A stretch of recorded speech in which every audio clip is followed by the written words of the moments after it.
चंद्रशेखर आजाद। भारत के सहस्रों वीर सपूतों ने देश को स्वतंत्र कराने के लिए हंसते हंसते अपने प्राणों की बलि दे दी। चंद्रशेखर आजाद भी उन्हीं में से एक थे। इस पाठ में इसी वीर क्रांतिकारी की शौर्य गाथा को प्रस्तुत किया गया है। काशी के जिला मजिस्ट्रेट की अदालत में बड़ी भीड़ थी। भीड़ के बीच से हथकड़ी से जकड़े 16 वर्ष के एक बालक को 4 सिपाही बड़ी सतर्कता से लाए। बालक के मुखमंडल पर स्वाभाविक निर्भीकता और आत्मविश्वास के भाव थे। अदालत में पहुंचने पर बालक की हथकड़ियां खोल दी गईं। मुकदमा आरंभ हुआ। मजिस्ट्रेट ने पूछा, तुम्हारा नाम क्या है? बालक ने सगर्व उत्तर दिया, आजाद। तुम्हारे पिता का क्या नाम है? स्वाधीनता। तुम्हारी माँ का क्या नाम है? आजादी। तुम्हारा घर कहाँ है? जेल खाना। तुम काम क्या करते हो? भारत माता को स्वाधीन कराने की साधना। ऐसे बेढंगे उत्तर क्यों देते हो? जानते नहीं ये अदालत है? मेरे उत्तर सही हैं। क्या तुमने सिपाहियों पर हमला किया? हाँ, क्योंकि सिपाही सत्याग्रहियों को बूट की ठोकरें मार रहे थे और गालियां बक रहे थे। इसे 15 कोड़े लगाकर छोड़ दो। बालक कोड़े खाता रहा और हर कोड़े पर भारत माता की जय के नारे लगाता रहा। कोड़े खाकर जब वह जेल से बाहर निकला तो उसका पूरा शरीर लहूलुहान था, किंतु उसके चेहरे पर शांति और दृढ़ता थी। यही बालक महान क्रांतिकारी चंद्रशेखर आजाद के नाम से प्रसिद्ध हुआ। आगे चलकर चंद्रशेखर आजाद हिंदुस्तान सोशलिस्ट रिपब्लिकन सेना के प्रधान सेनापति नियुक्त हुए और उन्होंने क्रांतिकारियों के एक दल का गठन किया, जिसमें सरदार भगत सिंह, सुखदेव, राजगुरु, बटुकेश्वर दत्त जैसे सदस्य थे। चंद्रशेखर का बचपन गरीबी में बीता। 14-15 वर्ष की अवस्था में वे विद्याध्ययन के लिए काशी गए। सन 1921 में जब काशी में असहयोग आंदोलन चल रहा था, चंद्रशेखर भी उसमें सम्मिलित हुए। महात्मा गांधी पर उनकी अपार श्रद्धा थी, परंतु अत्याचारों को चुपचाप सहना उनके युवा मन ने स्वीकार नहीं किया। चंद्रशेखर आजाद और उनके साथियों के मन में यह विचार उठा कि सरकार को आतंकित करने के लिए सशस्त्र उपायों का भी सहारा होना चाहिए। यही सोचकर क्रांतिकारी आंदोलन छेड़ा गया। जगह जगह क्रांतिकारियों की गुप्त सभाएं होने लगीं और ऐसे युवकों की खोज होने लगी जो जान हथेली पर लेकर क्रांतिकारी उपायों को अपनाएं और घोर यंत्रणाएं देने पर भी दल का भेद न बताएं तथा हंसते हंसते फांसी के तख्ते पर झूल जाएं।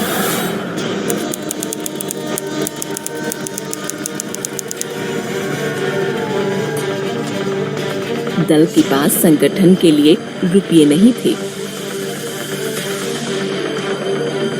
अतः 9 अगस्त 1925 को काकोरी के पास एक रेलगाड़ी रोककर सरकारी खजाना लूटा गया।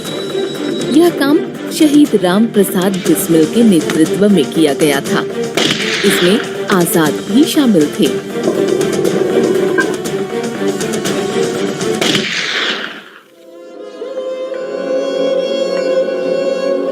इस डकैती के सिलसिले में बहुत से क्रांतिकारी पकड़े गए। उन पर केस चला और राजेंद्र लाहिड़ी को फांसी की सजा हुई। वे हंसते हंसते यह गीत गाते हुए फांसी के तख्ते पर चढ़ गए। सरफरोशी की तमन्ना अब हमारे दिल में है, देखना है जोर कितना बाजुए कातिल में है। चंद्रशेखर आजाद पुलिस के हाथ न लगे। उनको पकड़ने के लिए बड़े बड़े इनाम घोषित किए गए। स्थान स्थान पर उनके फोटो चिपकाए गए, परंतु पुलिस उन्हें गिरफ्तार न कर सकी। कारण यह था कि वे किसी जंगल या पहाड़ी पर छिपकर नहीं रहते थे। वे वेश और नाम बदलकर जगह जगह घूमते थे। कई बार उनका सामना ऐसे गुप्तचरों से भी हुआ जो उन्हें पकड़ने की फिराक में थे। आजाद उनके साथ अपने को ही पकड़वाने के उपायों पर बातचीत कर चले जाते थे।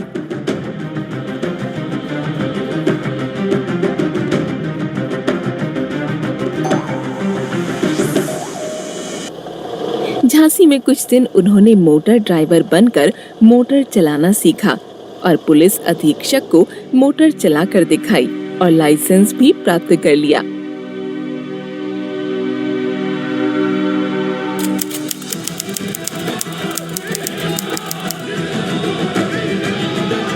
साइमन कमीशन का विरोध करते हुए पंजाब केसरी लाला लाजपत राय को पुलिस ने लाठियों से बुरी तरह पीटा था। लाहौर के पुलिस उपाधीक्षक सैंडर्स के दिए आदेश के कारण लालाजी लाठी चार्ज में घायल हुए थे। इस कारण कुछ दिनों पश्चात उनकी मृत्यु हो गई। सारा राष्ट्र इससे क्षुब्ध हो गया था। क्रांतिकारी दल ने आजाद और भगत सिंह के नेतृत्व में इसका बदला लेने का निश्चय किया।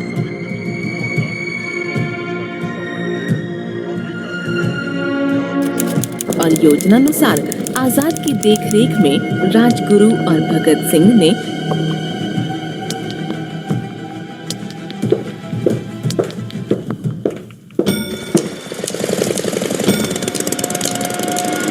सैंडर्स को गोलियों से भून दिया।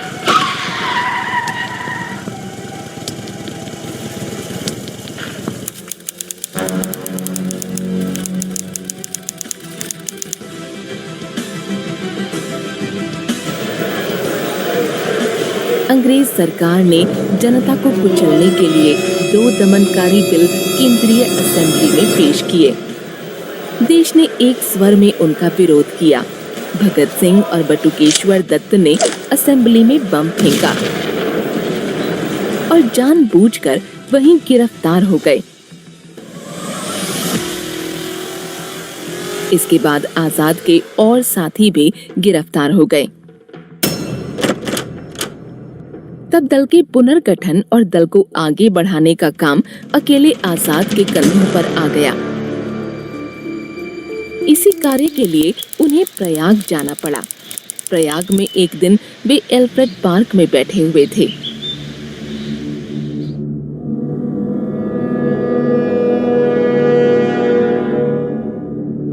एक विश्वासघाती की सूचना देने पर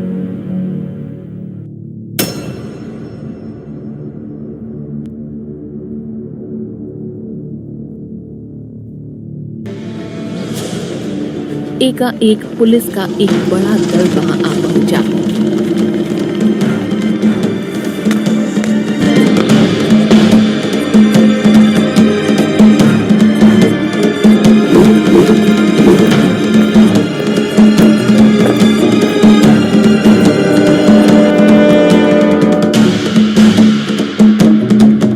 आजाद सारी स्थिति समझ गए। पुलिस के घेरे से बचकर वे निकल नहीं सकते थे।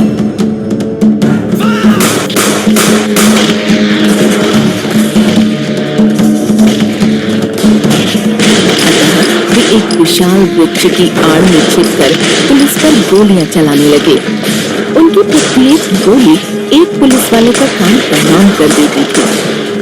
यह लड़ाई 1 घंटे तक चली।